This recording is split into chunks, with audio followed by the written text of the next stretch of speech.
সূরা নিসা চলমান। নিসা মানে মহিলাগণ, মহিলাগণের সূরা। এই সূরার মধ্যে মহিলাদের অনেক বিধিবিধান এসেছে, তাদের ফজিলত, তাদের মর্যাদা উল্লেখ করা হয়েছে, মাসআলা মাসাইল উল্লেখ করা হয়েছে। মা, মেয়ে, বোন, নাতনি, দাদি ইত্যাদি মহিলারা, পুরুষরা কে কতটুকু সম্পদ পাবে সে বিষয়ে বর্ণনা করা হয়েছে। কোরআন সুন্নাহর মধ্যে সম্পদ যে যতটুকু পাবে তার থেকে যদি কেউ বেশি করে ভোগ করে এটা হারাম হবে।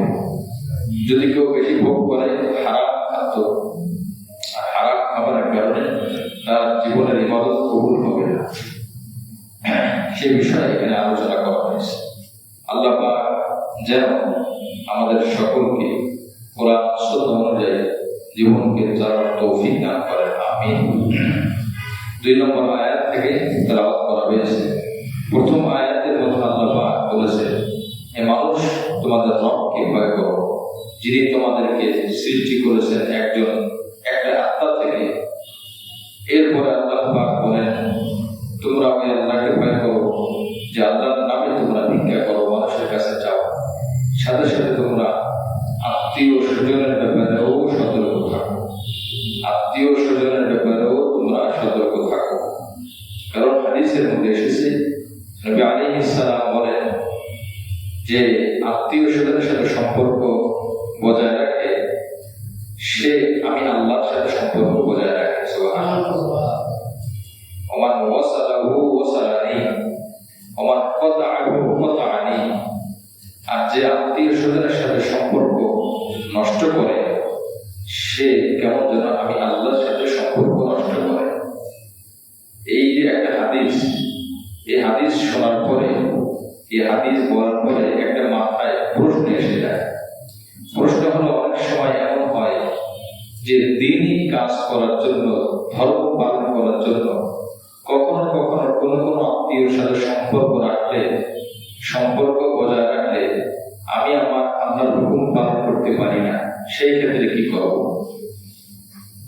2 নম্বর প্রশ্ন এসে যায় যে আমি তো সম্পর্ক বজায় রাখতে চাই, সে তো আমার সাথে দুশ্মনী করে, সে তো আমার বিরুদ্ধে চক্রান্ত করে, আমি কি করব? এই যাবতীয় বিষয় এসে যায়। তাহলে বোঝা গেল যেহেতু সমস্যা অনেক, তার সমাধান আমাদের বের করতে হবে।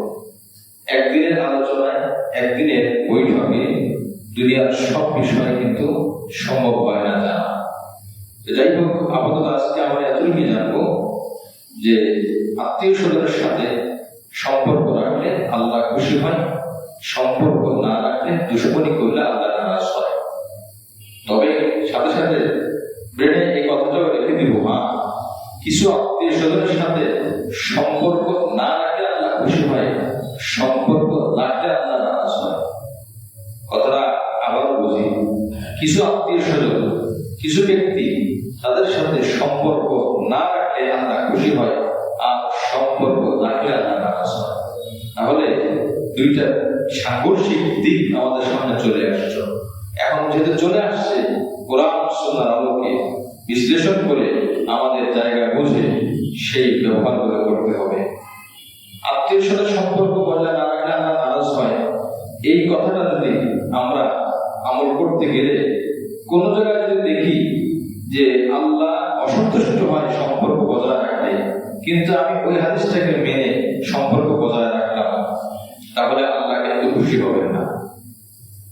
আত্মীয় স্বজনের সাথে সম্পর্ক না রাখলে আল্লাহ নারাজ হন, এই হাদিসটা চিন্তা করে আরেক হাদিসে আসছে যে সম্পর্ক না রাখলে আল্লাহ খুশি হয়, সেটাকে আমি এড়িয়ে গেলাম, এটাও না ভাই। এই জন্য বোঝার বিষয় আছে, যে ইসলামের মধ্যে বোঝার বিষয় আছে। ইবনে মাজাহ শরীফের একটা হাদিস, তিরমিজি শরীফের একটা হাদিস, তিরমিজি শরীফের মধ্যে আসছে যে মানুষের ঈমান পরিপূর্ণ হয়ে যাবে 4টি কাজ যদি কেউ করে। তার একটা হলো মান আহাব্বা লিল্লাহ, যদি কেউ আল্লাহর জন্য কাউকে ভালোবাসে। নম্বর 2, ওমান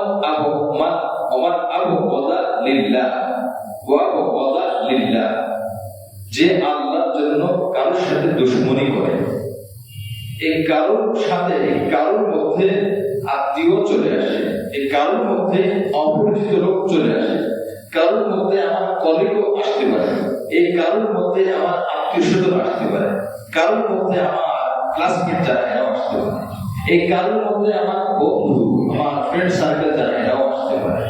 তাহলে দুইটা কথা জানলাম, 1 নম্বর আল্লাহর জন্য ভালোবাসা, 2 নম্বর আল্লাহর জন্য কারোর সাথে দুশমনি করা, নম্বর 3 আল্লাহর জন্য কাউকে দেওয়া, ওয়া আতালিল্লাহ আল্লাহর জন্য দান করা, নম্বর 4 ওমানা আলিল্লাহ আল্লাহর জন্য না দেওয়া। আমি এই ব্যক্তিকে দিলাম আল্লাহর জন্য, বাম পাশে আরেকজন ব্যক্তি আমার কাছে যাচ্ছে, তাকে আমি দেব না আমার স্বার্থের সুবিধার জন্য না, আল্লাহর জন্য আমি তাকে দিব না। খুব সহজে একটি উদাহরণ, একজন ব্যক্তি আমার কাছে যাচ্ছে, ভাই আমার একটা টুপি কেনা দরকার, আসলে আমার কাছে টুপি কেনার টাকা নেই, টুপি কিনলে আমি টুপি পরে নামাজ পড়বো, রাসূল আলাইহিস সালাম টুপি মাথায় দিয়েছেন, আমি ভালোবাসি টুপিকে, তো আমি তাকে এই টুপি কেনার টাকাটা দেবো কার ভালোবাসায়? আল্লাহর ভালোবাসায়। আরেকজন লোক এসে বলল, ভাই আমাকে 50 টাকা দেন। কেন ভাই? বলে, ভাই আমি সিগারেট খাবো, আমি এটা না খেলে মাথা ঠিক থাকে না, আমার অভ্যাস হয়ে গেছে, এখন আপনি যদি না দেন, আমার পকেটেও টাকা নাই, তো আমার বড় ক্ষতি হয়ে যাবে। বলেন তো আমরা কি 50 টাকা দেবো সিগারেট কেনার জন্য? না। তখন আমি চিন্তা করব, তাকে আমি 50 টাকা দেবো না আল্লাহর জন্য, ওই ব্যক্তি টুপি কেনার কথা বলেছে, তাকে আমি দেবো আল্লাহর জন্য। এটাই হলো উদ্দেশ্য। আমার ব্যক্তিগত সুবিধা অসুবিধা আমি দেখবো না। যদি কেউ এমন করতে পারে, কাউকে ভালোবাসবে আল্লাহর জন্য, দুশমনি করবে আল্লাহর জন্য, যদি কেউ 4টি কাজ করতে পারে, তিরমিজি শরীফের হাদিস 2য় খণ্ডের মধ্যে নবী আলাইহিস সালাম বলেছেন, ফাকাদ ইসতাকমাল ঈমান, তার ঈমান পরিপূর্ণ হয়ে যাবে। সুবহানাল্লাহ। এবার আসেন তো এই 4টা জায়গায় আমরা কতটুকু সফল হতে পেরেছি।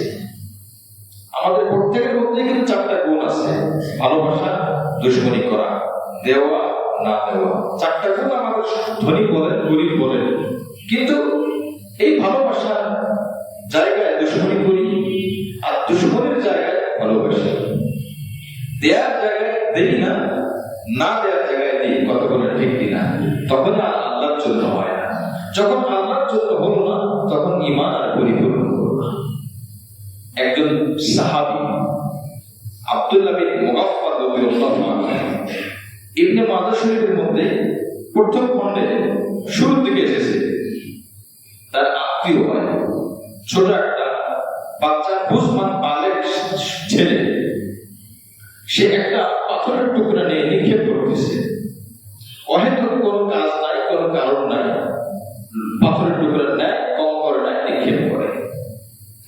আব্দুল্লাহ বিন মুগাফফাল রাদিয়াল্লাহু আনহু বললেন যে, ভাই এই পাথরের টুকরা শুধু শুধু নিক্ষেপ করতেছো, এটা ঠিক না, হাদিসে নিষেধ এসেছে। অনেক সময় দেখবেন বাচ্চারা, ছোটরা দুষ্টামি করে, ইট নেয়, ফিকাফিকি করে, কোনো কাজ নাই। তো ওই বাচ্চারা শোনে নাই। দ্বিতীয়বার আবারও বলছে যে নবীজি নিষেধ করেছেন। তৃতীয়বার আবারও বলেছে নবীজি নিষেধ করেছেন। কেন? যে তুমি যে একটা ইটের টুকরা নিক্ষেপ করলে, এর দ্বারা হতে পারে কারোর শরীরে লাগবে, তো সেটা হবে, হতে পারে কারোর চোখে লাগবে, তাহলে তার চোখ অন্ধ হয়ে যাবে, কারোর দাঁতে লাগবে, তো তার দাঁত ভেঙে যাবে। এটা তো চরম ক্ষতি, ক্ষতির আশঙ্কাগুলো দূর করো, এটা নবীজি বলেছেন। তোমাকে আমি হাদিস শোনাইলাম, বরং 3বার আমি শোনাইলাম, তুমি তোমার কাছ থেকে নিজেকে বিরত রাখতে পারো নাই, সুতরাং আমি মত করলাম, আমি তোমার সাথে রাসূলের এই কথাটা অমান্য করার কারণে আমি তোমার সাথে কথা বলবো না। সে কিন্তু আত্মীয়, আমি একটা পাঠ বলে ফেলেছি, সে কিন্তু আত্মীয়। তো এই যে তিরমিজি শরীফের হাদিস, এবার দেখেন, এই হাদিসটা বলার আগে, এই পাথর নিক্ষেপ করার আগে তাকে ভালোবাসো আল্লাহর জন্য, কিন্তু পাথর নিক্ষেপ করেছে, কথা শুনে নাই, রাসূলের হাদিস মানে নাই, রাসূলের হাদিস আমল করে নাই। এখন তার ভিতরে রাগ চলে আসছে, রাগ এসে এরপরে ব্যাস রাগ আল্লাহর জন্য হয়ে গেছে। এই ব্যক্তি কিছুক্ষণ আগে ভালোবেসেছে আল্লাহর জন্য, এরা কোন রাসূলের হাদিস না মানার কারণে রাগ প্রকাশ করেছে আল্লাহর জন্য। সুবহানাল্লাহ। হযরত আলী রাদিয়াল্লাহু আনহু জিহাদের ময়দানে কাফেরের সাথে সম্মুখীন যুদ্ধ, তরবারের লড়াই, সামনাসামনি লড়াই, দূর থেকে না, লড়াই করতে করতে এক পর্যায়ে আলী উপরে উঠে বসছে, তাকে হত্যা করবে, আর ওই কাফের নিচে চলে গেছে। কাফের যখন নিচে চলে গেছে, তো কাফের নিশ্চিত মনে করেছে এখন তো আমি মারা যাবো। কাফের থুতু বের করে আলী রাদিয়াল্লাহু আনহুর মুখে থুতু মারছে। আলী রাদিয়াল্লাহু আনহুর মুখে থুতু মারার পরে রাগ কি আরো বাড়ার কথা না কমার কথা, কি মনে করেন? আরো বেড়ে যাবে, রাগ তো আরো বেড়ে যাবে। আলী রাদিয়াল্লাহু আনহু আস্তে ঠান্ডা হয়ে আর উপর থেকে নেমে গেলেন, তরবারিটা নিজে গুটিয়ে নিলেন। আলী রাদিয়াল্লাহু আনহু বলেন, তোমাকে আমি ছেড়ে দিলাম, যাও। ওই ব্যক্তি হতভম্ব হয়ে জিজ্ঞাসা করলো, একে তো যুদ্ধের ময়দান, যুদ্ধের ময়দানে কোনো ছাড় দেওয়া চলে না, মুসলমান কাফেরকে কখনো ছেড়ে দেয় না, এরপরও আমি তোমার মুখে থুতু মেরেছি, তা আমি তো ডাবল অপরাধ করেছি, তোমার তো ডাবল লাখ হওয়ার কথা, আমাকে নির্মমভাবে হত্যা করার কথা, আমাকে ছেড়ে দিলে কেন? তখন আলী রাদিয়াল্লাহু আনহু বলেছেন, দেখো, যখন আমি তোমার উপরে উঠেছি তোমাকে আক্রমণ করার জন্য, হত্যা করার জন্য, তখন আমার উদ্দেশ্য হলো জিহাদের ময়দানে এসে কাফেরদেরকে মারলেও এটা সওয়াব হয়। সুবহানাল্লাহ। সওয়াব হয় দ্বীনের জন্য, শরীয়তের জন্য। যখন তুমি আমার দিকে থুতু নিক্ষেপ করেছো, তখন আমার রক্ত মাথায় উঠে গেছে, আমার রাগ মাথা চেপে বসছে। আমি তখন চিন্তা করলাম, আমি যদি এই তরবারি দিয়ে তোমাকে মারি, তাহলে দিনের জন্য তোমাকে মারা হবে না, আমার রাগকে দমন করার জন্য, আমার রাগের প্রতিশোধ নেওয়ার জন্য ব্যক্তিগত কারণে তোমাকে হত্যা করা হবে। আর মুসলিম ব্যক্তিগত কারণে কোন মানুষের শরীরে টুকা পর্যন্ত দেয় না। সুবহানাল্লাহ। কি শিক্ষা ভাই হাদিসের মধ্যে! একটা হাদিস জীবনের মোট পরিবর্তন করে দিবে। শিক্ষা অর্জন করার জন্য হাজার হাদিস আপনার পড়া দরকার নাই, অসংখ্য আমল আপনি হয়তো করতে পারেন নাই, একজন সাহাবীর একটা কথা যথেষ্ট। এই আলী রাদিয়াল্লাহু আনহু এখন তাকে না মেরে উঠে গেলেন, কি বুঝাইলেন? যে আমি একটু আগে তোমার উপরে চেপে বসেছি মারার জন্য, আল্লাহর জন্য, আল্লাহর জন্য, ইবাদতের জন্য, আর এখন আমি তোমাকে ছেড়ে দিলাম, সেটাও আমি আল্লাহর জন্যই করেছি। কারণ এখন আমার ব্যক্তিগত রাগ, আমি ব্যক্তিগত রাগের জন্য করতে পারি না। হাদিসের কিতাবের মধ্যে ঘটনা আগের জামানায় একজন ব্যক্তি এক এলাকায় দেখেছে বট গাছ, ওই বট গাছের নিচে পূজা হয়। তো ওই ব্যক্তি খুব দিনদার মানুষ, হকপন্থী মানুষ, কুরআন নিয়ে গেছে গাছ কাটার জন্য। কেন? বলে এই গাছ আমি কেটে ফেলবো, এই গাছের দ্বারা মানুষ, বট গাছ, পুরাতন গাছের দ্বারা মানুষ শিরক করে। প্রতিমধ্যে শয়তান মানুষের রূপ ধরে আসছে, বলে না আমি তোমাকে গাছ কাটতে দিব না, আমি তোমাকে গাছ কাটতে দিব না। দুইজনের লড়াই হয়েছে। এই ব্যক্তি তো হকের পক্ষে ছিল, শয়তান মানুষের স্বরূপ ধরে আসলেও লড়াই শয়তান পরাজয় বরণ করেছে, ওই ব্যক্তি বিজয় হয়েছে। পরে বলতেছে, ঠিক আছে, আজকে তো আমি গাছ কাটবো না, তাহলে আমি গাছ আগামীকাল কাটতে আসবো, যে কোনো কারণে আজকে আর কাটবে। পরের দিন আবার এসেছে, আসার পরে একই অবস্থা, আজকে গাছ কাটবেই কাটবে। আবার শয়তান বাধা হয়ে দাঁড়িয়েছে। এক পর্যায়ে শয়তান নিচে, এই ব্যক্তি উপরে। তখন বলতেছে, দেখো, গাছ কাটলে বা কি হবে, না কাটলেও কি হবে, যারা শিরিক করে তারা এমনি করবে, অমনি করবে। আজকে তুমি গাছটা কাটবা, কালকে আরেক টাকা দিয়ে দেও তোমার, এই শিরিক শুরু করবে, তো লাভটা কি হবে? গাছের তো দোষ না। তো চিন্তা করার কথা একেবারে খারাপ বলেনি। বলে, শোনো, আমি তোমাকে 1 পয়সা স্বর্ণ মুদ্রা দেব, এটা তুমি নিয়ে যাও, তুমি গাছ কেটো না। তো সে চিন্তা করলো, ঠিক আছে, আমি আজকে গাছ কাটবো না। 1 পয়সা স্বর্ণ মুদ্রা নিয়ে চলে গেছে। বলছে, আমি প্রতিদিন তোমাকে 1টা স্বর্ণ মুদ্রা দেব, তুমি গাছ কাটতে আসবে না। প্রথম দিন দিয়েছে, দ্বিতীয় দিনও দিয়েছে, তৃতীয় দিন আর সে দেয় নাই। কে? শয়তান। শয়তান স্বর্ণমুদ্রা দেয় নাই। তৃতীয় দিন সে আবার কোরআন নিয়ে রওনা দিয়েছে। কি করবে? গাছ কাটবে। কেন? এই গাছ দ্বারা শিরক হয়, গাছের দ্বারা মানুষ পূজা করে, মানুষ ধর্ম ত্যাগ করে কাফের হয়ে যাচ্ছে। এরপর আবার শয়তান সামনে আসছে, দুজনের লড়াই শুরু হয়ে আজকে আমি গাছ কাটবই কাটবো। লড়াই করতে করতে এক পর্যায়ে আজকে শয়তান উপরে চলে গেছে আর এই মুমিন ব্যক্তি নিচে পড়ে গেছে। মুমিন ব্যক্তি অবাক হয়ে গেল, পরপর 2 দিন আমি তোমার উপরে ছিলাম, বিজয় হলাম, আজকে আমি নিচে চলে গেলাম কেন? এখন তার মাথায় টেনশন ঢুকছে। শয়তান বলে, দেখো প্রথম দিন এসেছিলাম, দ্বিতীয় দিন এসেছিলাম, তুমি হকের জন্য, আল্লাহর জন্য, যে গাছটা কাটবো শুধুমাত্র আল্লাহর জন্য, আর আজকে তুমি এসেছো আল্লাহর জন্য না। তোমাকে আমি ওয়াদা দিয়েছি স্বর্ণ মুদ্রা দেবো, প্রথম দিন দিয়েছি, দ্বিতীয় দিন দিয়েছি, তৃতীয় দিন যখন দাও নাই তোমার রাগ লাগছে, কেন আমি দিই নাই? এই রাগের কারণে আসছো। তোমার আজকের রাগটা আল্লাহর জন্য না, আজকের রাগটা স্বর্ণ মুদ্রার লোভে তুমি না পেয়ে এই রাগ প্রকাশ করার জন্য আসছো। কথা বলে দেখি না? এই জন্য মানুষ যদি ছোট থেকে ছোট কাজ আল্লাহর জন্য করে, ওইটা আল্লাহর কাছে পাহাড় সম পরিমাণ হয়ে যায়। সুবহানাল্লাহ। বিশাল বড় কাজ করেছে, বিশাল বড় দিনী কাজ করে, অনেক মানুষের সামনে বয়ান করে, বড় বড় মজমায় সে আমল করে, খুব পরিচিত মানুষ, কিন্তু তা আল্লাহর জন্য না হওয়ার কারণে আল্লাহর কাছে এটার দাম হাদিসের ভাষায় খের কোটা। আর ছোট একটা কাজ আল্লাহর জন্য হওয়ার কারণে আল্লাহর কাছে এটা পাহাড় সম পরিমাণ হয়ে আল্লাহর সামনে পেশ করবে। এই জন্য যে কথা বলতেছিলাম, আমরা ঈমান পরিপূর্ণ করার জন্য ভালোবাসা, দুশমনি, দেওয়া না দেওয়া, এই 4টি কাজ আমরা কার জন্য করবো? আল্লাহর জন্য। আল্লাহ আমাকে, আমাদের সকলকে এই আমলটা করার তৌফিক দান করে না। খুবই জরুরি কথা ভাই। নবীজি বলেছেন, অনেক হাদিসের মধ্যে এসেছে যে আল্লাহর জন্য ভালোবাসো, আল্লাহর জন্য রাগ করো। আপনি চিন্তা করে দেখেন, আমি, আপনি, আমরা যখনই রাগ করি, যখনই ভালোবাসি, আমাদেরকে আল্লাহর জন্য হয় না, কখনো নিজের মাথা গরম হয়ে যায়, কখনো ব্যবসার লাভের জন্য, ব্যবসা টিকানোর জন্য, সেটাও আল্লাহর জন্য চিন্তা করে করা যায়। নবীজি ঘরে আসছে, নাতিদেরকে ভালোবাসছে, আমিও আমার সন্তানকে ভালোবাসবো, নাতিকে ভালোবাসবো। ভিতরে যাওয়ার পরে চিন্তা করবো যে আমার নবীজি ভালোবাসছে, তো আমিও ভালোবাসবো। তো আমার ভালোবাসাটা আল্লাহর জন্য হয়। আল্লাহর জন্য যখন আমি নাতির মুখে চুমা দিব, আল্লাহর জন্য যখন আমার সন্তানের মুখে চুমা দেব, আদর করবো, আল্লাহর কাছে এটা ইবাদত হিসেবে উঠে দেবে। সুবহানাল্লাহ। একজন মানুষ জিকির করে যে সওয়াব পাবে, অথবা ওই মর্যাদা সে পাবে না, এই ব্যক্তি চুমা দিয়ে সেই সওয়াবটা পেয়ে যাবে। সুবহানাল্লাহ।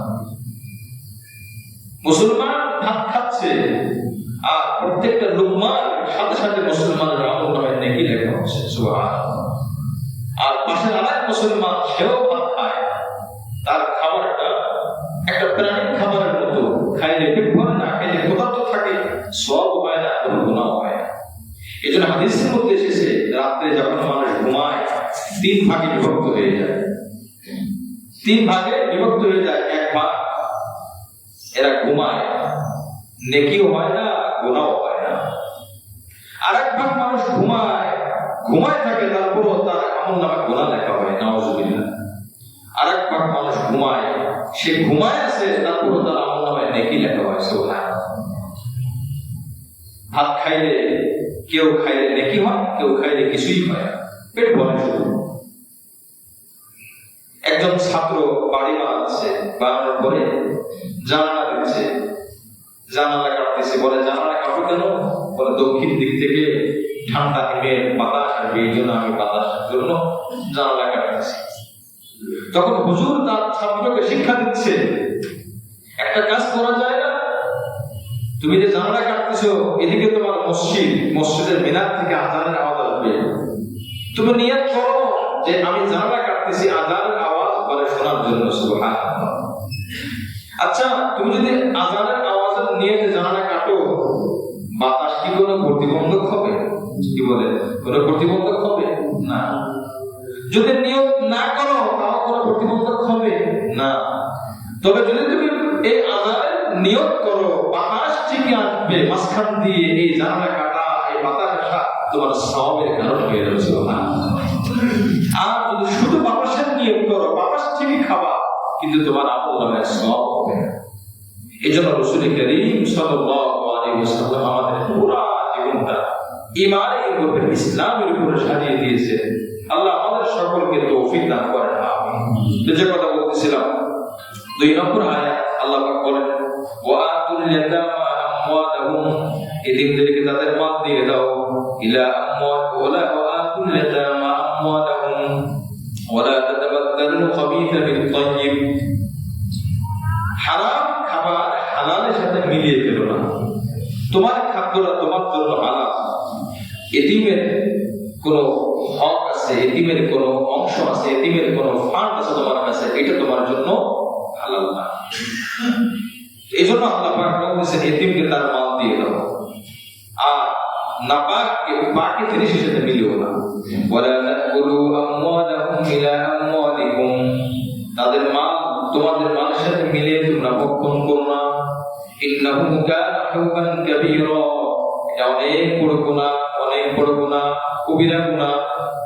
হারাম থেকে বাঁচো, হালাল খাও। আল্লাহ পাক এই 2 নম্বর আয়াতে খুব গুরুত্বপূর্ণ কথা বলেছেন। তৎকালীন জামানায় যখন কেউ মারা যেত, তার সন্তান জীবিত থাকলে ওই সন্তান নাবালেগ এতিম, তার বাবার রেখে যাওয়া সম্পদ আছে, কিন্তু এই ছোট্ট ছেলে তার দায়িত্ব কে নিবে? কখনো দেখা যেত কোনো চাচাতো ভাই নিয়েছে, কখনো চাচা নিয়েছে, কখনো অন্যরা নিয়েছে। দায়িত্ব যখন পুরো দায়িত্বই চলে আসে, সম্পদের দায়িত্ব এভাবে হয় যে এই ছেলেটা যখন বড় হবে, তখন বালেক হবে, বুঝমান হবে, তখন তার সম্পদ তাকে বুঝাই দেওয়া, তার সম্পদ তাকে বুঝাই দেওয়া। তখনকার সময় কিছু মানুষ, গতফান গোত্রের একজন লোক ছিল, তাফসীরে কর্তৃপক্ষের মধ্যে এসেছে, তার ভাই মারা গেছে। এখন ভাইয়ের ছেলে, ভাইয়ের সম্পদ রয়ে গেছে, চাচাতো ভাই, ভাতিজা এবং সম্পদ রেখে। তো এই যে ভাতিজা এখন সেটা এতিম, এই ব্যক্তি করবো কি? এই এতিমের সম্পদ নিজের কবজায় রাখবো।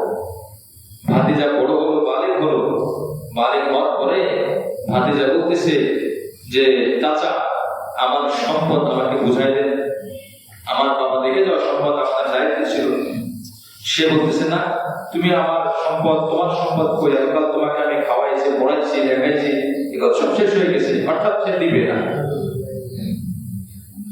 যেহেতু কোরআন নাযিলের যুগ ছিল, সম্পদটা এতিমের, এখন সে বালেগ হয়ে গেছে, আল্লাহ পাক এই আয়াত নাযিল করেছেন, ওয়া আতুল ইয়াতামা আমওয়ালাহুম ওয়ালা তাতাবাদদালুল খাবিথা বিত-তাইয়্যিব, ওয়া আতু দাও ইয়াতামা এতিমদেরকে, ওয়ালা তাতাবাদদালুল খাবিসা বিত-তাইয়্যিব, খাবিস মানে খারাপ, নাপাক, হারাম খাবারকে, বিত-তাইয়্যিব, তাইয়্যিব মানে ভালো, ভালো খাবারের সাথে মিশ্রিত করো। তোমারটা তোমার জন্য হালাল উত্তম, আর তারটা তোমার জন্য হারাম। যখন মিলাবা তখন একাকার হয়ে যাবে, দুটোই হারাম হয়ে যাবে।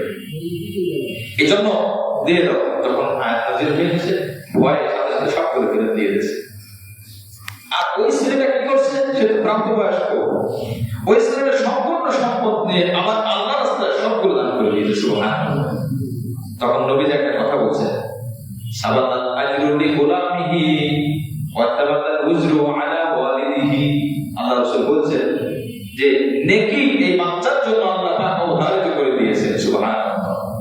আর গুনাহ তার বাবার আমলনামায় চলে গেছে। এর হাদিসের অর্থ, এই ছেলেটার বাবার গুনাহ বাবার আমলনামায় চলে গেছে, আর নেকি এই ছেলেটার আমলনামায় রয়ে গেছে। এই কথাটার অর্থ কি? এই কথাটার অর্থ হলো, মূলত তার বাবা, এই ছেলেটার সম্পদ যে ছেলেটা দান করছে, তার বাবা মূলত কাফের ছিল, মুশরিক ছিল। এখন সে মুশরিক অবস্থায় মারা গেছে, তার গুনাহ তার আমলনামায় থাকবে, কোন অন্যের গুনাহ যোগ হবে না। আর বাবার গুনাহ সন্তানের কাঁধেও আসবে না। সন্তান দিনদার, সে মুসলমান হয়েছে, সে দান করেছে, সব সে পেয়ে গেছে, বাবার গুনাহ বাবার কাঁধে, সন্তানের নেকি সন্তানের কাঁধে। সন্তানের নেকি বাবা নিতে পারবে না, বাবার গুনাহ সন্তানের কাঁধে বাবা দিতে পারবে না। এটা আল্লাহ পাকের ফয়সালা, এটাই আল্লাহ রাসূল বলেছেন। এই জন্য হারাম থেকে আমরা বেঁচে থাকার চেষ্টা করব। দুনিয়াতে মানুষের লোক লালসার শেষ নেই। এই জন্য মুসলিম শরীফের হাদিসে নবী আলাইহিস সালাম বলেছেন যে লাউ আন্না ওয়াদিয়ান বিযা, বনি আদমের জন্য যদি একটা স্বর্ণের পাহাড় হয়, বনি আদম চাবে আরেকটা স্বর্ণের পাহাড় যেন আমার জন্য হয়। যখন দুইটা হয়ে গেল তখন সে বলবে আরেকটা আমার জন্য দরকার। এই যে আমাদের পৃথিবীতে যত বড় বড় শিল্পপতিরা আছে, বলেন তো তাদের ব্যবসা কি তারা সীমিত রেখেছে নাকি বাড়ানোর চেষ্টা করে? যার জন্য সে যদি 100 কোটি টাকার মালিক হয়, 1000 কোটি টাকা ঋণী হয় ব্যাংকের কাছে। এবার আপনি চিন্তা করে দেখেন 1000 কোটি টাকা ঋণ কি জন্য হয়েছে? তার ব্যবসাকে আরো সম্প্রসারিত করার জন্য, ব্যবসাকে আরো উন্নতি করার জন্য। আগে ছিল 5টা প্রোডাক্ট তার কাছে, এখন সে আরো 10টা যোগ করেছে, এখন সে আরো 20টা যোগ করেছে। এই জন্য সে এখন ঋণী হয়েছে। এই জন্য নবী আলাইহিস সালাম বলেছেন সে জামানা একটা বড় আলামত এটাও কিছু মানুষ থাকবে যাদের সম্পদ তারা হারাম হালালের কোনো বাক বিচার করবে না, উপার্জনের ব্যয়ের ক্ষেত্রেও না, উপার্জনের ক্ষেত্রেও না। তারা শুধু প্রতিযোগিতা করতেই থাকবে। আরেকটা দরকার, আরো দরকার। কোন মানুষ মৃত্যুর আগ পর্যন্ত তার নেশা শেষ হয় না। তখন নবী বলেন ওয়ালা ইয়ামনাফাহু ইল্লা তুরাব, বনি আদমের মুখ লোক ভরবে শুধুমাত্র মাটি দ্বারা।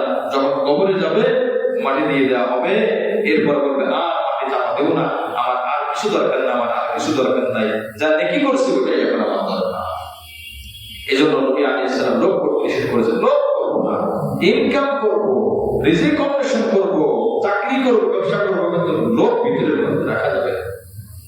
লোক যদি রাখেন তো বরকত হবে না।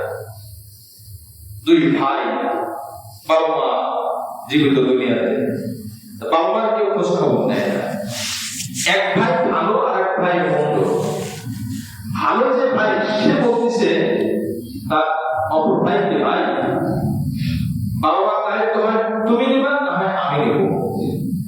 তবে বাবা মার দায়িত্ব তুমি নাও, বাবা মার যত সম্পদ সব আমি নেব। আর যদি বাবা মার দায়িত্ব আমাকে দেওয়া হয়, বাবা মাকে আমাকে দিয়ে দাও, তাহলে বাবা মার সব সম্পদ আমি কিছুই দাবি করবো, তুমি দিয়ে দেবা। এখন যে দুষ্টু ছেলে সেটি বাবা মা যাবে, সম্পদ যাবে। বাবা মা তো আজ সেখানে বলে দেবে, বাবা মা দিয়ে কি করবো? এ হলো দুষ্টু ছেলের বিশ্বাস। তো দুষ্টু সেই ছেলেটা বললো না, বাবা মা জীবিত থাকতে দেখতে পাবো, বাবা মার সম্পদ আমি চাই, তুমি বাবা মাকে নিয়ে দাও, কোনো দাবি নেই। আমার বলছে ঠিক আছে, তোমার সম্পদ আমার কোনো দাবি নেই। বাবা মা এই সন্তানের জ্ঞান থেকে ব্যাস যতদিন ছিল দুনিয়াতে সন্তানের জন্য দোয়া করেছে, মারা গেছে এক পর্যায়ে। সন্তান খুব চিন্তা, রাতের বেলায় ঘুমিয়ে স্বপ্ন দেখছে, কেউ এসে বলতেছে আগের জমানায় তো মানুষ সম্পদ সব অলঙ্কার এগুলো জমিনের মধ্যে রাখতো, তখন তার ব্যাংক ছিল না। আবার আশ্চর্য বিষয় কোথায় রেখেছে সে নিজেও অনেক ভুলে যায়। মনে করেন 10 বিঘা জায়গা, নিজে মালিক 10 বিঘা, এক জায়গায় রেখেছে খনন করে, চিহ্ন দেওয়া থাকে, এখান থেকে পুরো জুড়ে নিয়ে আসবে। কখনো কারণ করতে কোনো জায়গায় ভুলে যায় সে, তখন মুশকিলে পড়ে যায়। যাই হোক, স্বপ্ন দেখছে অমুক জায়গায় তোমার বাবা জমিতে তোমার ভাই, কিন্তু ওখানে 100 স্বর্ণ মুদ্রা আছে, তুমি এটা নিয়ে আসো। তো সকালবেলা ঘুম থেকে উঠে স্বপ্নের কথা বলছি স্ত্রীর কাছে যে 100 স্বর্ণ মুদ্রা আমি দেখছি জমির অমুক জায়গা আছে। তো আমাকে বলছে আমার তো স্ত্রী বলে তাড়াতাড়ি যাও। বলে না, স্বপ্নে আমি জিজ্ঞাসা করছি ওই 100 স্বর্ণ মুদ্রা জায়গায় আনতে যাবো, ওর মধ্যে কি বরকত আছে? তখন স্বপ্নে যে দেখাইছে সে বলছে না, 100 স্বর্ণ মুদ্রা আছে, কিন্তু ওর মধ্যে বরকত নাই। ঠিক আছে, আমি বরকত ছাড়া 100 স্বর্ণ মুদ্রা নিতে চাই না। পরের দিন আবার স্বপ্ন দেখছে, যাও ওখানে স্বর্ণ মুদ্রা রাখা আছে। কতগুলো? 10টা স্বর্ণ মুদ্রা। বলে এর মধ্যে কি বরকত আছে? বলে না, এর মধ্যেও বরকত নাই। স্ত্রী বলতেছে একদিনের ব্যবধানে 90 স্বর্ণ মুদ্রা কমে গেছে, আজকে তাড়াতাড়ি নিয়ে যাও, পরের দিনে কিছুই পাবো না। বলে না, আমি আনবো না, কারণ এর মধ্যে বরকত নাই। কিন্তু ওদের আবার স্বপ্ন দেখছে, যাও অমুক জায়গায় স্বর্ণ মুদ্রা আছে মাত্র 1টা, নিয়ে আসো। ওর মধ্যে কি বরকত আছে? জিজ্ঞাসা করতেছি। বলে হ্যাঁ, এখানে বরকত আছে।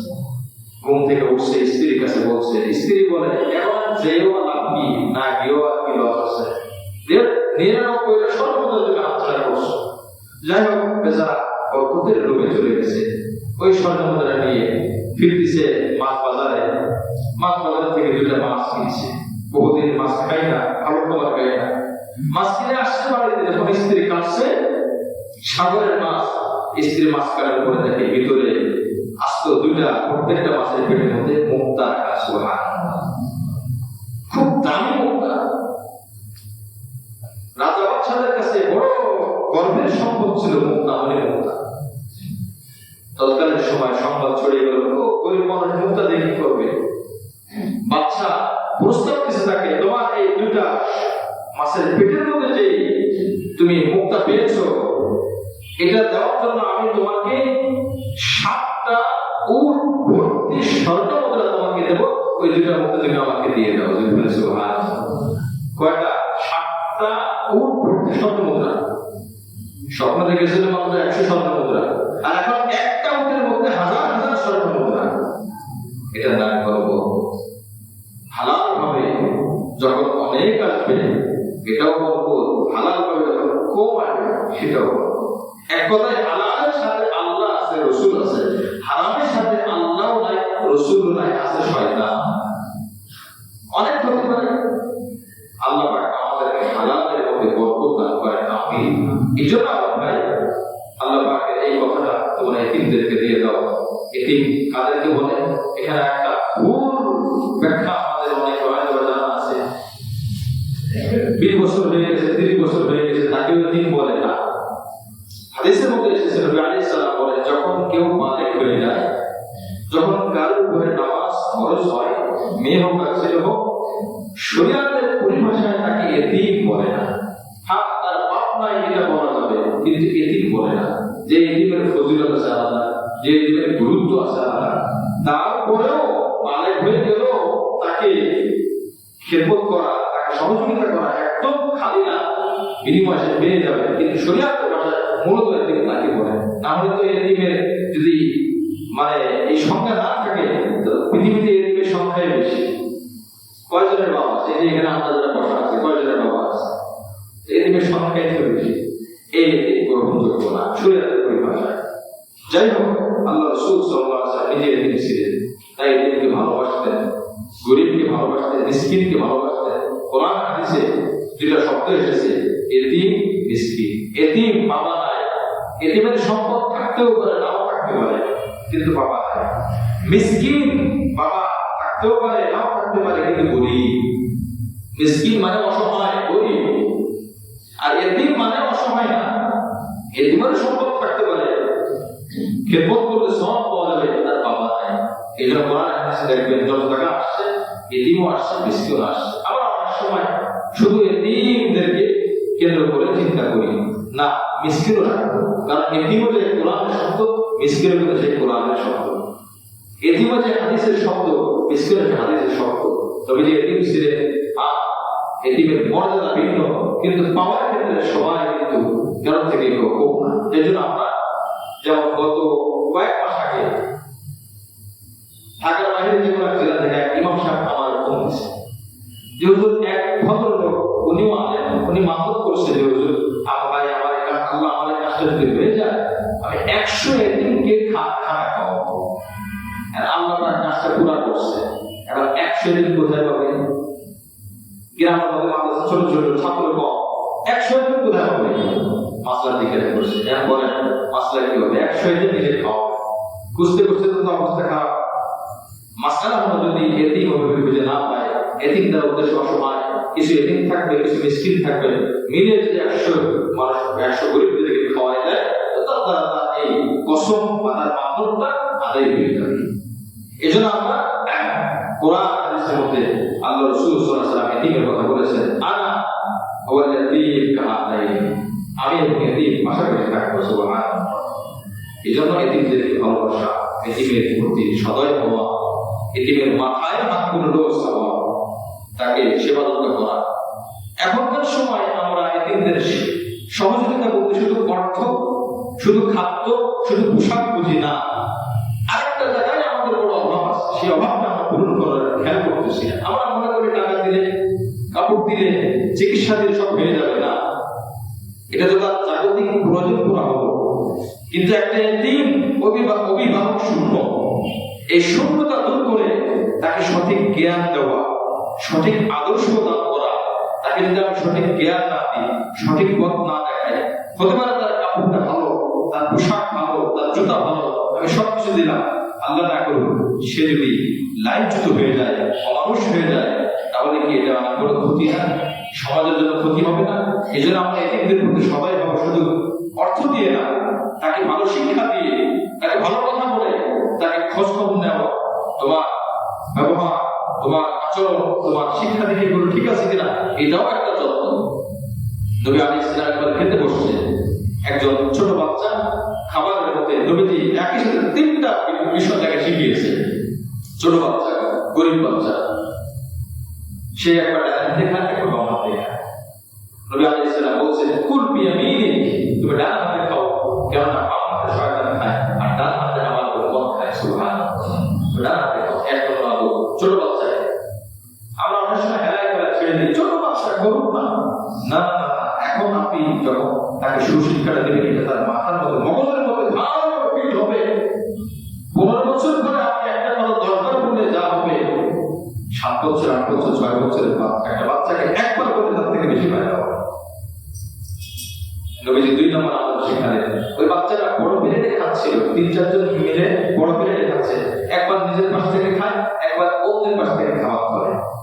নবীজি শিক্ষা দিলেন, বড় প্লেট যদি হয়, সম্মিলিত প্লেট যদি হয়, খাবারের নিয়ম হলো তোমার পাশ থেকে একই প্রকার যদি খাবার হয়, একই ধরনের, তোমার কাছের যে অংশটা আছে এই অংশটা তুমি খাবার খাও। কুল মিম্মাই, 2 নম্বর কথা হাদিসের মধ্যে এসেছে, তোমার পাশে যেটা আছে ওটা খাও। নম্বর 3, নবী সাল্লাল্লাহু আলাইহি ওয়াসাল্লাম বলে, কুল বিসমিল্লাহ, বিসমিল্লাহ বলে খাও। এসে এমনি ছাপিয়ে পড়ো না, বিসমিল্লাহ বলে খাও। পশুরা বিসমিল্লাহ বলতে পারে না, বিধর্মীরা আল্লাহর নাম নেয় না, ক্ষুধা লাগছে খায়, বাথরুমের চারপাশে বাথরুমে যায়।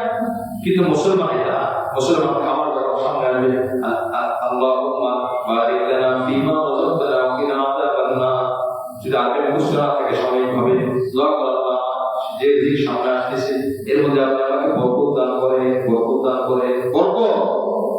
2 নম্বর মুখে দিলে কি বলবে? বিসমিল্লাহি ওয়া আলা বারাকাতিল্লাহ। কি বলবে? বিসমিল্লাহি ওয়া আলা বারাকাতিল্লাহ, বিসমিল্লাহি ওয়া আলা বারাকাতিল্লাহ। দোয়া না করে খাওয়া শুরু করলে শয়তান তার সঙ্গ দেয়, শয়তান খেতে থাকে, সেও খায়, শয়তান খায়। খাবারের মধ্যে শয়তান তার খারাপ ঝুটা নোংরা করে, প্লেট নোংরা করে, খাবার নোংরা করে। যখন বিসমিল্লাহ বলে তখন শয়তান চলে যায়। এক মজলিসের মধ্যে সবাই খাচ্ছে, খেতে খেতে কোনো কথা ছিল না, হঠাৎ করে নবীজি মুস্কি এসে দিয়েছে। সাহাবী জিজ্ঞেস করলেন, ইয়া রাসূলুল্লাহ, আপনি হেসে দিলেন কেন? হাসির তো কোনো কথা এখন হয় না। নবীজি বলেন, তোমার সাথে যখন তুমি খাবার খাচ্ছিলা তখন তুমি দোয়া করো নাই। আমি শয়তানকে দেখি, ও আমাকে দেখে, আমি দেখতেছিলাম তোমার সাথে শয়তান। তুমি খাচ্ছ, তোমার পেটে শয়তান খাচ্ছে। যখন তোমার মনে আসলো, হায় শুরুতে দোয়া দিতে ভুলে যায়, মাঝখানে একটা দোয়া আছে, বিসমিল্লাহি আউওয়ালাহু ওয়া আখিরা। কি দোয়া বলে মুখস্থ করে? বিসমিল্লাহি আউওয়ালাহু ওয়া আখিরা, বিসমিল্লাহি আউওয়ালাহু ওয়া আখিরা, বিসমিল্লাহি আউওয়ালাহু ওয়া আখিরা। যদি মুখস্থ না থাকে বিসমিল্লাহ আলা বারাকাতিল্লাহ বলতে হবে। হাদিসের মধ্যে আসে, যদি কেউ খাবার শুরুর দোয়া ভুলে যায়, মাঝখানে মনে পড়ছে, ওই সাহাবীর মাঝখানে বিসমিল্লাহি আউওয়ালাহু ওয়া আখিরা যখন পড়ছে, নবী দেখেন তার পাশে যে শয়তান খাচ্ছিল, সাথে সাথে শয়তান খাবার ত্যাগ করছে এবং যা খেয়েছে দূরে গিয়ে সবগুলো বমি করে দিয়েছে। নবী এই দৃশ্য দেখে হেসে দিয়েছে। হাদিসের গল্প। এই জন্য শয়তানকে আমরা খাবারের সাথে নেব না। আপনি খেয়াল করেন তো, আমরা যখন খেতে বসি কয়জন আমরা দোয়া করি? আমি প্রথম, আমার দোয়া করা হয় না, আমরা সবাই দোয়া করবো। তাদের সাথে ইনশাআল্লাহ ঘরের মধ্যে শিক্ষা দেয়। ঘরের মধ্যে অনেক সময় ঘরের মধ্যে শরীর কাঁপে, খাট কাঁপে, কাঁপে কেন বলতে পারে, জিন কাঁপায়, দুষ্টু জিন কাঁপায়। কেন কাঁপায়? ঘরের মধ্যে ফেরেশতা আনাগোনা কম, ওই ঘরের মধ্যে জিন ভূতের আনাগোনা বেশি। ঘরের মধ্যে ফেরেশতা কিভাবে হবে? আমলের দ্বারা হবে। আপনি খাবার খেতে বসেন, দুষ্টু জিন চলে যাবে, ফেরেশতারা করবে। হাদিসের মধ্যে এসেছে, ইস্তেগফার কারা করে? মানুষ করে, মানুষ গুনাহগার। হাদিসে আসছে, যখন কেউ পেট চেটে খায়, খাবার খাওয়ার পরে পেটে কিছু খাবার লেগে থাকে না? আপনি খেয়াল করেন তো, কয়জন মানুষ আছে প্লেটে চিঠি খায়। মাফ করবেন, সম্মান দেখে বলছি, অনেক আলেমদেরকেও দেখেছি, দিনদার মানুষদেরকে দেখেছি প্লেটটা ছোটা করে ময়লা করে রাখে। নবীজি বলেছেন, তুমি যে 1-2 রকম খাবার রাখলা, এই খাবারটা তুমি শয়তানের জন্য রেখে দিয়েছো। নাউযুবিল্লাহ। নবীজি বলেছেন, আমি যতটুকু পারি অতটুকু নেব, যদি না পারি নষ্ট করবো না, অন্য কেউ খেতে পারে সেই উপযুক্ততা রেখে আমি খাবারটা পরিমাণ করবো। কিন্তু আমাদের প্লেটের দিকে তাকাই দেখি মনে হয় যে একজন মুসলমান খেয়েছে, প্লেট চেটে খাইতে হবে। হাদিসে আসছে, যখন বান্দা প্লেট করে চেটে খায়, মুছে খায়, পরিষ্কার করে খায়, ওই প্লেট ওই ব্যক্তির জন্য গুনাহ মাফের দোয়া আমার কাছে করতে হবে। জোরে বলে সুবহানাল্লাহ। হাদিসের কথা, হাদিসের কথা। প্লেট গুনাহ মাফের জন্য, আল্লাহ আমি তো প্লেট, আমার কোনো গুনাহ নাই, খাদ্য তার পেটে গেছে, খাদ্যের কোনো গুনাহ নাই, যেহেতু আপনার রাসূলের তরিকা অনুযায়ী সুন্দর করে পরিষ্কার করে খেয়েছে, আমি প্লেট তার গুনাহ মাফের জন্য দোয়া করতেছি। সুবহানাল্লাহ। এই জন্য আমরা পরিষ্কার করে খাবো। যা অন্যদিকে চলে গিয়েছি আমি, যাই হোক, রাসূলের যে আদর্শগুলো এগুলো আমরা মানার চেষ্টা করবো। আল্লাহ আমাদের সকলকে তৌফিক দান করেন।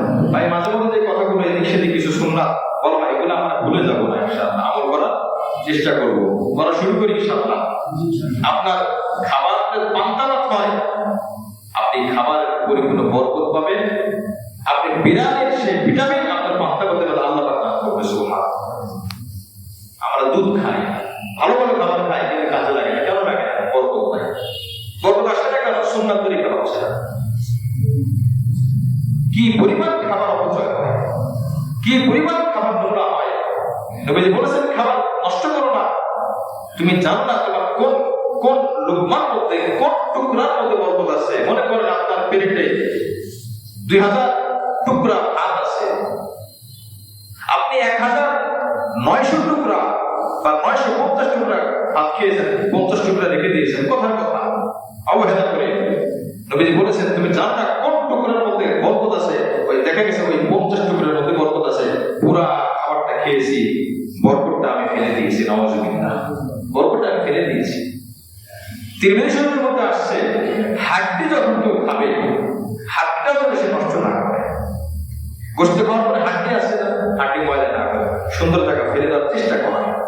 কারণ হাদিসের মধ্যে আসছে, তিরমিজি শরীফের প্রথম খণ্ডের মধ্যে আসছে, ফাইন্নাহু যাদু ইখওয়ানিকুম মিনাল জিন, তোমাদের ভাই যারা মুসলিম জিন আছে, এই হাড্ডি তাদের খোরাক। সুবহানাল্লাহ। আমাদের খোরাক যেমন ভাত, হাড্ডি জিনদের খোরাক। কারণ জিনটা যখন হাড্ডিটা ধরে খেতে যায়, হাদিসের মধ্যে এসেছে, তখন হাড্ডির মধ্যে তাদের যে খাদ্য দরকার, যে গোশত দরকার, এটা পরিপূর্ণ হয়ে যায়। সুবহানাল্লাহ। বিড়ালের খাবার কাটা, এটাকে নোংরা না, উপযুক্ততা রেখে আমি এক জায়গায় ফেলে দিই। যাই হোক, এ হলো 2 নম্বর আয়াত। 2 নম্বর আয়াতে আল্লাহ পাক বলেছেন, তাদের খাবার তোমাদের খাবার সাথে মিলে ফেলো না, একটা গুনাহ।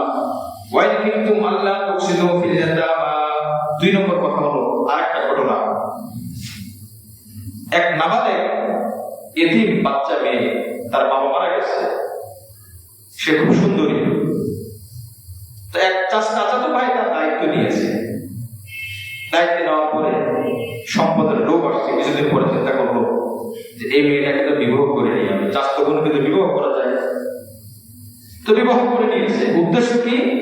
যেহেতু এতিম, গরিব, তাকে মহর দেওয়া লাগবে না, এই উদ্দেশ্যে, অসৎ উদ্দেশ্যে তাকে বিবাহ করে নিয়েছে, মহর দেয় না।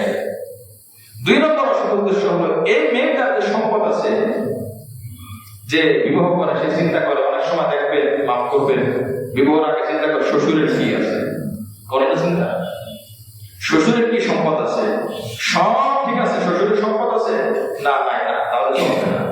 মেয়ে শিক্ষিতা, সুন্দরী, দিনদার, মেয়ের বাবাও ভালো দিনদার, কিন্তু সম্পদ নাই বা কম, না হলে চলবে না। আল্লাহ মাফ করুক, আমার কথাটা ভুল হলে আল্লাহ পাক মাফ করুক। তাহলে কেমন যেন সে সম্পদকে বিবাহ করার জন্য এগিয়ে গিয়েছে। কি বলে? সব বিষয় নবীজি বলেছে, তোমরা 4টা বিষয় দেখে বিবাহ করো, এটা আমি জানি। মিশকাত শরীফের 2য় খণ্ডের হাদিস, তুনকাহুল মারআতু লিআরবাঈন, লিমালিহা ওয়া লিজামালিহা ওয়া লিহাসাবিহা ওয়া লিদীনিহা ফাযফার বিযাতিদ দীন। সৌন্দর্য, সম্পদ, ভালো বংশ, দিনদারিত্ব, এই 4টা বিষয়। তবে ফাজফার বিজাতিদ দ্বীন, ধর্মীয় দৃষ্টিকোণটা, ধর্মীয় বিষয়গুলো তোমার সামনে রাখো। সুবহানাল্লাহ। কারণ বর্তমান সময়ে মানুষ অশান্তি পায় যখন ধর্ম মানে না, ধর্মের অনুসরণ সঠিক নিয়মে নাই। অনেক সম্পদ আছে, সেটা অনেক শিক্ষিত, অনেক সুন্দর, অনেক বড় চাকরি করে, কিন্তু ধর্ম না মানার কারণে কারোর প্রতি ভদ্রতাও নাই, এমন অশালীন আচরণ করে যার তার আচরণে সবাই কষ্ট পায়। অথচ সে অনেক বড় শিক্ষিত, অথচ সে অনেক সুন্দর। এই জন্য নবী সাল্লাল্লাহু আলাইহি ওয়াসাল্লাম বলেছেন, তোমার ধর্মীয় বিষয়গুলো সামনে রাখো। ছেলে হোক মেয়ে হোক, ছেলে যখন মেয়ে দেখবে সকলে দেখতে পারে, কিন্তু অগ্রাধিকার হবে ধর্মীয় বিষয়গুলো। মেয়ের জন্য ছেলে বরাদ্দ করা হবে, তো ওই ছেলেটা সবকিছু থাকতে পারে, দেখবে কোনো সমস্যা নেই। সমতা রক্ষা করা এটাও একটা জরুরি বিষয়, কিন্তু দিনদারিত্ব বাদ দিয়ে না। ছেলে কোথায় থাকে? কানাডা, আমেরিকা, আমার সাথে ভালো, কিন্তু ছেলের আদব, ছেলের কালচার, ছেলের শিষ্টাচার, ধর্মীয় অনুশীলন, এটা একটা যাচাই বাছাই করা দরকার। আপনি বাবা, আপনি একজন মেয়ে, আপনার মেয়ে আপনার দায়িত্বে আছে। আপনি শুধু দেখলেই হবে না দাড়ি বড় আছে, টুপি বড় আছে, যুব্য বড় আছে, না। আপনি দেখলেই হবে না ছেলে কানাডিয়া, ইটালিয়া, না। এটা দেখলে হবে, এটা আপনাদের জাগতিক বিষয় দেখতে। সে অনেক সুন্দর, খুব নামাজ পড়ে না, তার তাকওয়ার সাথে আপনি বোঝার চেষ্টা করেন, কারণ এই মেয়েটা ভবিষ্যৎ তার সাথে জড়িত। এই ছেলেটার ভবিষ্যৎ এই মেয়ের সাথে জড়িত। আমাদের জানা, আমাদের সবার বেশি জানা আছে, বহুত মেয়ে বহুত ছেলের কারণে কষ্ট পাচ্ছে। অনুরূপভাবে বহুত ছেলে বহুত মেয়ের কারণে কষ্ট পাচ্ছে। এই কয়েকদিন আগে এক ভদ্রলোক বলতেছে যে ভাবছিলাম মেয়েটা খুব দিনদার দেখে আছে, কিন্তু আসলে দিনদারের আকৃতি দেখছে, ভিতরটা দেখতে পারে না। এখন দিনদার মেয়ের দ্বারা তার ছেলে, যে মেয়ের দ্বারা তার ছেলেকে দিয়ে কষ্ট পাচ্ছে। বহুত জায়গায় তার মেয়েকে দিয়ে বদ্দিন ছেলের দ্বারা কষ্ট পাচ্ছে। আল্লাহ আমাদের সকলের পরিবারটাকে হেফাজত করেন। সঠিক যাচাই বাছার জন্য আমি আমার মেয়ের জন্য সুন্দর পাত্র, আমার ছেলের জন্য সুন্দর পাত্রী আমি যেন নির্বাচন করতে পারি। আল্লাহ যেন আমাদেরকে সেই তৌফিক দান করেন। আমিন। তো ওই যে বলতেছিলাম, চাচাতো বোনকে বিয়ে করছে, কি রবে সম্পদ আছে, মহর দেওয়া লাগবে না, কোনো দায়বদ্ধতা নাই, আরো সম্পদ নিয়ে নেব, ব্যাস এরপর তাকে ঠকাবো। আল্লাহ নিষেধ করেছেন। এই যে তুমি যে বেইনসাফি করলা, তার মহর দিলে না, তার সম্পদ নিয়ে নিলাম, আমি আল্লাহ এই জন্য তোমাকে দায়িত্ব নিতে বলি নাই। তোমার যদি বিয়ে করতে মনে চায়, এদেরকে বাদ দিয়ে, এই এতিমদেরকে বাদ দিয়ে, যাদেরকে বিবাহ করে তুমি ঠকাবা, এদেরকে বাদ দিয়ে আরো কত মহিলা আছে না, তাদেরকে বিয়ে করো। এরপর আল্লাহ বলতেছেন, এতিমদের ক্ষেত্রে যদি তোমার সমতা রক্ষা করার, তোমার বৈষম্য হয়ে যায়, ইনসাফ না হয়, জুলুম হয়, আশঙ্কা থাকে, তাহলে এদেরকে বিয়ে করা তোমার দরকার নাই।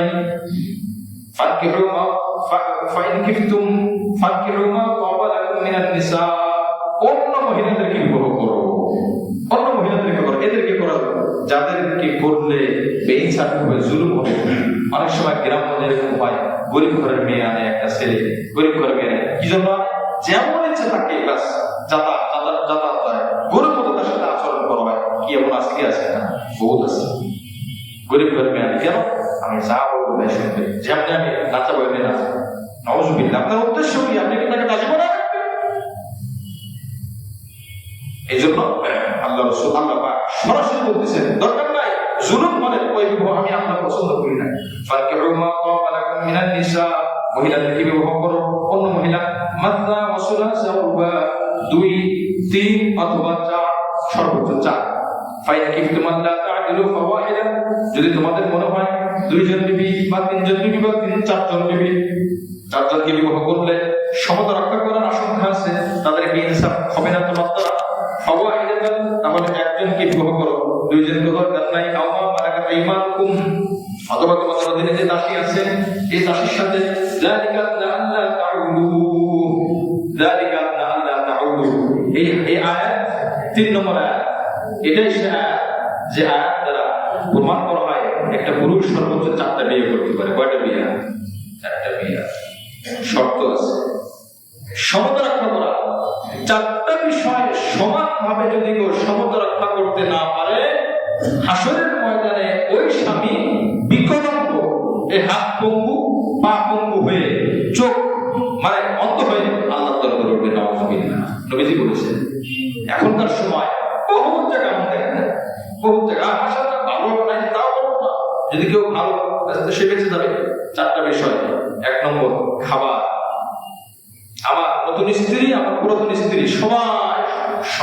খাবার হবে, নতুন জন্য আমি কুরমা পোলাও দেবো আর পুরাতন জন্য পান্তা ভাত দেবো।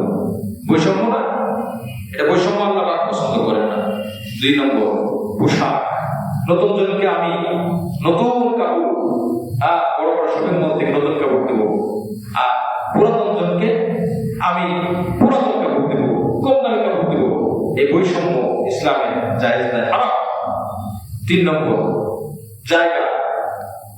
ঘর। নতুন স্ত্রীকে বিল্ডিং এর মধ্যে রাখছে, আর প্রথম স্ত্রী বা পুরাতন স্ত্রী আগে তাকে টিনের ঘরে রাখছে। নম্বর 4, সময় দেওয়া, রাত্রে যাপন করা।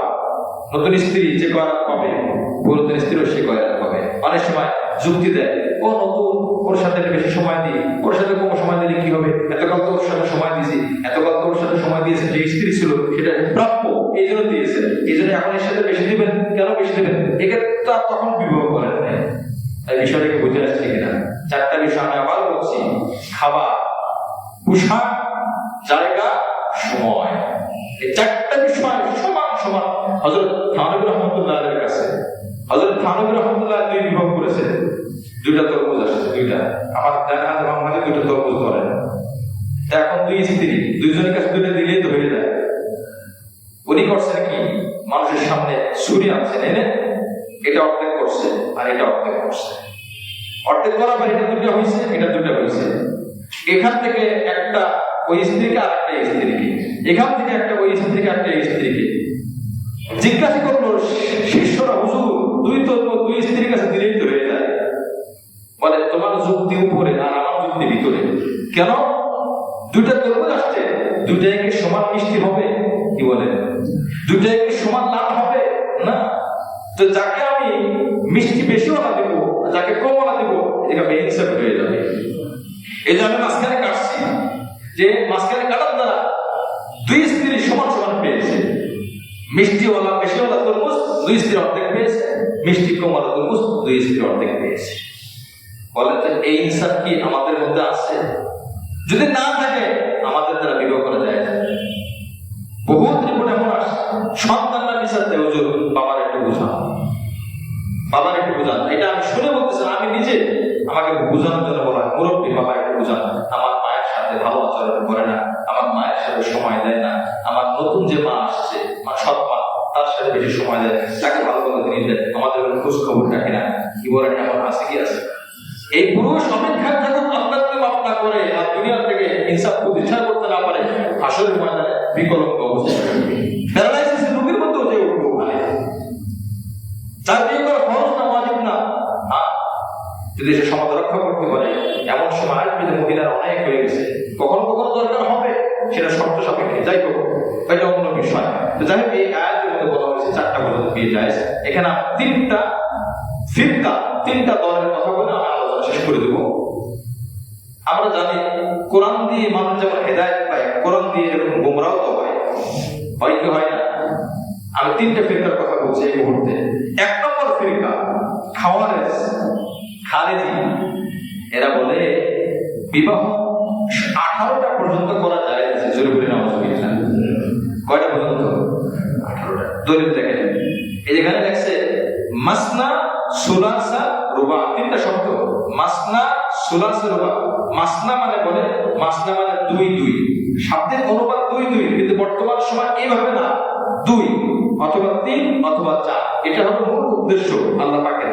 কিন্তু এখানে একটা অর্থ এটাও আছে, 2 2। তো মাসনা 2 2, 2 আর 2 কত? এরপর আছে 3 3, মানে সুলাসা 3 3 কত? আগের গেছে কত? এরকম 10। রুবা 4 4 কত হয়? 8। আগে ছিল কত? আর এখন কত হয়? টোটাল 18। খারেজি সম্প্রদায় যারা আছে, এটা একটা মুসলিম দাবিদার সম্প্রদায়। এরা বলে 18টা পর্যন্ত বিবাহ করা যায়। নাউজুবিল্লাহ। 18টা পর্যন্ত এর দলিল। অথচ নবীজির জীবদ্দশায় কোন একটা সাহাবী যখন এই আয়াত নাযিল হয়েছে, আমি নাম বলে দিচ্ছি, হযরত হারিস রাদিয়াল্লাহু আনহু ঘরে 7 জন স্ত্রী ছিল। নবীজি বলছেন 3 জনকে বাদ দিয়ে দাও, 4 জনকে রাখো। তিনি 3 জনকে বাদ দিয়ে দিয়েছেন, 4 জন রেখেছেন। হযরত জাবের রাদিয়াল্লাহু আনহু ঘরে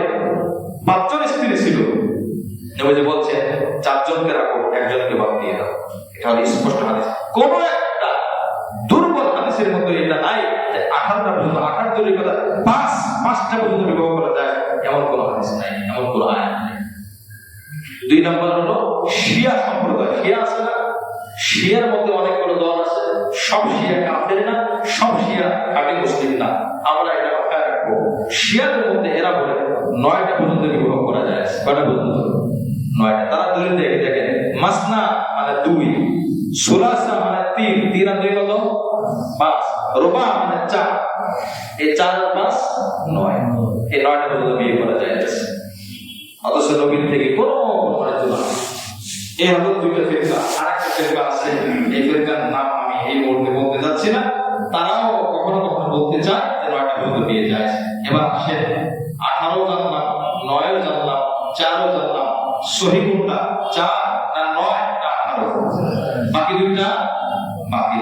কিন্তু বাকি 2টাতে বাকি কোরআন দিয়ে দলিল দিয়েছে, কিন্তু কোরআন দিয়ে দলিল দিয়েছে। এজন্য আমাদেরকে যেন কেউ গোমরাহ করতে না পারে। এরকম খ্রিস্টানরা আমাদের কোরআন দিয়ে দলিল দিয়ে বহু মুসলিমদেরকে খ্রিস্টান বানাচ্ছে। কাদেরিরা কাফের, কোরআন দিয়ে মনে রাখবেন, কোন মুসলিমকে যদি অমুসলিম বানায়, কাদেরিরা তাদের ধর্মের অনুসারী বানায়, খ্রিস্টানরা তাদের ধর্মের অনুসারী বানায়, আমাদের কোরআন দিয়ে কিন্তু দলিল দেয়। সবাই আমাদের কোরআন দিয়ে দলিল দেয়, দিয়ে দেবার সেদিকে নিয়ে যাচ্ছে, গোমরাহ